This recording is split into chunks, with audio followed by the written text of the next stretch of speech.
부딪혀요? 부딪히. 자, 반갑습니다. 지금부터 2월 11일에 있었던 강원FC와 상하이 하이강전 아시아 챔피언스 리그 경기 리뷰를 해보도록 하겠습니다. 자, 먼저 경기는 0대0으로 비겼습니다. 먼저 오늘 경기의 한 줄 평부터 하고 가도록 하겠습니다. 이번 경기 한 줄 평은 마늘 빠진 봉골레 파스타로 하겠습니다. 자, 무슨 말이냐, 프로그램이죠. 흑백요리사 시즌 1을 보면 최연석 셰프가 그때 4강이었나요? 거기서 봉골레 파스타를 만들었습니다. 하지만 봉골레 파스타에서 마늘이 빠지면 봉골레 파스타가 아니죠. 하지만 최연석 셰프가 마늘을 빼먹게 되면서 그 완성도가 높은 요리를 해놓고 탈락하는 일이 생겼습니다. 어제 강원 경기가 저는 비슷했다고 생각을 합니다. 무슨 얘기냐면, 어제 강원 경기는 솔직히 전술 경기력 저는 괜찮았다고 생각을 합니다. 좋았다고 생각을 하고, 물론 컨디션이 조금 좋지 않았나 하는 선수들이 한둘 보이긴 했지만, 그만하면 충분히 괜찮은 조직력을 보여줬다, 전술을 보여줬다라고 생각을 해요. 하지만 결정적으로 경기는, 그렇죠, 골을 넣어야 이기는 경기, 골을 넣지 못했죠. 그래서 제가 한 줄 평에 마늘 없는 봉골레 파스타라고 말씀을 드릴 수 있을 것 같습니다. 자, 상대적으로 상하이 하이강과 우리 강원FC의 많은 사람들이 강원FC를 승리를 점을 쳤었죠. 그만큼 상하이 하이강 같은 경우는 순위가 12등 꼴등이었다 보니까 승점 2점, 이겨도 남은 경기를 다 이기더라도 16강 진출이 힘들기 때문에 실제로도 힘을 빼고 왔다 라고 할 정도로 멤버들이 주전 멤버들이 아니었습니다. 반면 우리는 이번 경기 승리를 위해서 주전들이 다 나왔죠. 그런 부분에서 너무 아쉬웠던 것 같아요. 물론 상대편 팀에 상당히 포인트 되는 선수가 있긴 있었습니다. 바로 상대편 수비수 8번 선수였죠. 흑인 선수였는데 너무 잘하더라고요.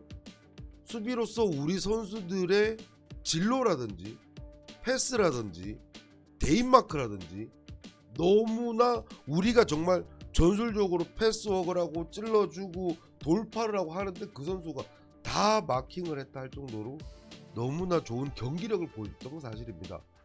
하지만 그렇다고 해서 우리가 못 이길 경기는 아니었다. 충분히 우리 같은 경우는 박정효 선수가 크게 세이브를 하지 않을 정도로 수비력도 좋았고, 그리고 상대편의 압박도 후방 빌드업부터 잘 풀어나오는 부분에 대해서는 상당히 우리 선수들, 작년의 선수들을 그대로 보호를 하면서 상당히 좋아진 조직력들이 탄탄하게 맞춰져 가고 있구나라는 걸 충분히 느낄 수는 있었어요. 물론 앞서 말씀드렸지만 누구라고 딱 얘기를 하진 않겠지만 컨디션이 좋지 않아 보이는 선수들이 있긴 있었습니다. 그래도 저는 이겼어야 되는 경기라고 생각을 합니다. 그 부분에 대해서는 우리가 그나마 어떻게 보면, 물론 아시아 챔피언스 리그가 16강에 가는 거에 대해서 대단히 중요하게 생각하지만, 우리가 2월 28일 날 리그를 시작하기 전에, 그리고 동계훈련을 마치고 나서 딱 중간쯤에 테스트까지도 해볼 수 있는 그런 실전 경기였잖아요. 분명히 보완을 해야 된다고 생각을 합니다. 이게 현장에 있던 팬들 같은 경우는 물론 쏴 슛해 라는 요구도, 팬들의 요구도 있었지만, 분명히 슛을 해야 될 타이밍에 패스라는 경우도 분명히 있고요. 팬들이 슛했는데도 당연히 슛을 하면 안 되는 타이밍도 있었는데, 그 부분에 대해서 우리 선수들이 너무나 완벽하게 만들려고 하는 그런 모습을 너무 많이 본 것 같아요. 한 번쯤은 중거리 슛이라던가 우리가 만들어 가다 보니까 상대편 수비들이 뒤로 빠져서 조직적으로 자리 잡고 있는 거를 무너뜨리기 위해서라도 중거리 슛을 때리면 그 중거리 슛이 한 번, 두 번 나오게 되면 상대편 수비들도 그 중거리 선수를 슛을 못하기 위해서 끌려 나오게 되는데, 그러면 또 공간을 만들고, 그런 식의 좀 뭐라고 해야 되지, 좀 완급 조절을 해가는 부분이 좀 있었으면 좋겠다라는 생각이 많이 드는 경기였다라고 생각을 합니다.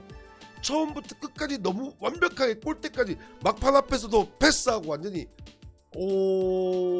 그래서 실제로 많은 팬들이 이런 평가를 합니다. 우리가 작년에 최저 득점을 한 팀이었잖아요, 그죠? 작년에 향기가 난다. 작년에도 우리가 어쨌거나 강한 압박에서도 빌드업을 풀어놔서 공격하는 전술을 했었거든요.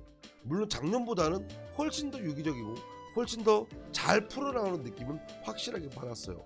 그런데 결국에는 골을 못 넣다 보니까 작년에 향기가 난다라는 평가를 하는 팬들도 많았습니다. 좀 아쉬운 부분은 분명히 있는 거죠. 물론 제가 프리뷰 때도 말씀드렸다시피 우리가 현재 1부에 이제 총 12팀 중에서 한 5팀이 저희보다는 더 많은 동계 훈련을 진행을 하겠죠.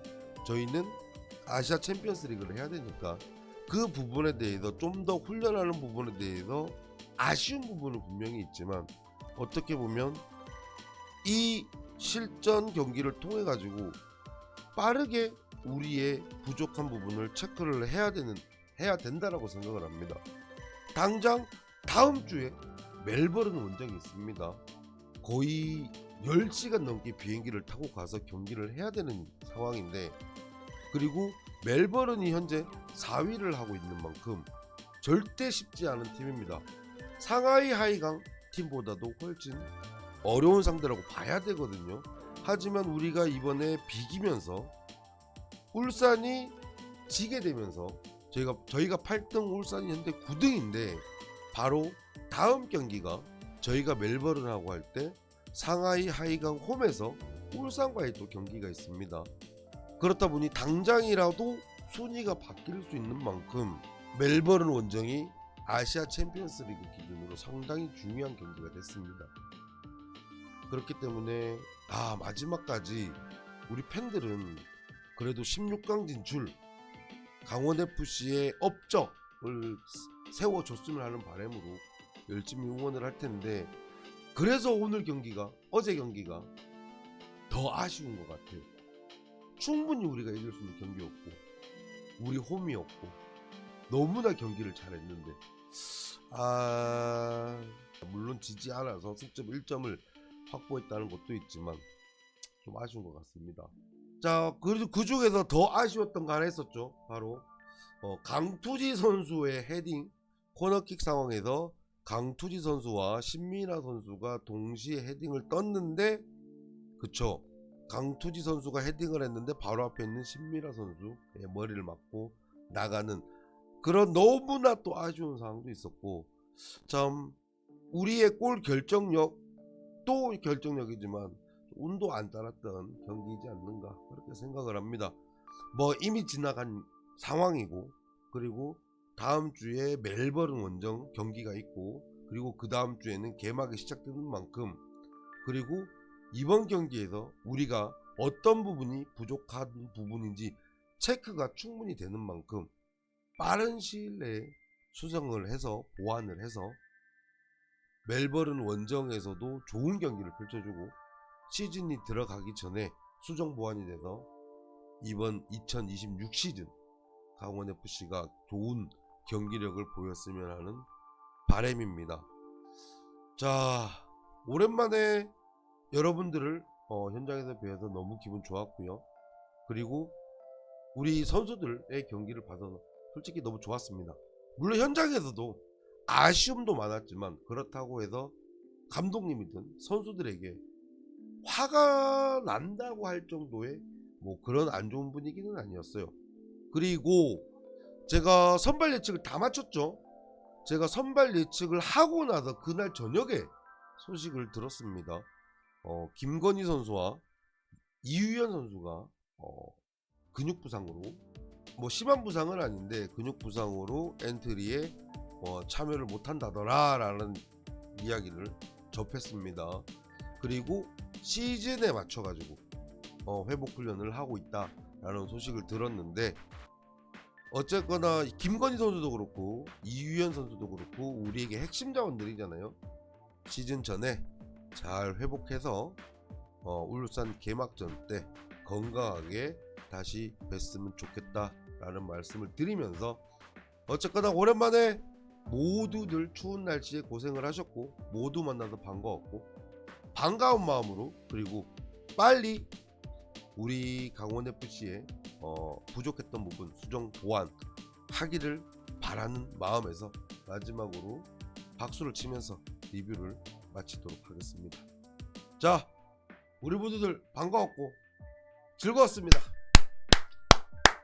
강원FC 힘내고 화이팅! 부딪혀요. 부딪히.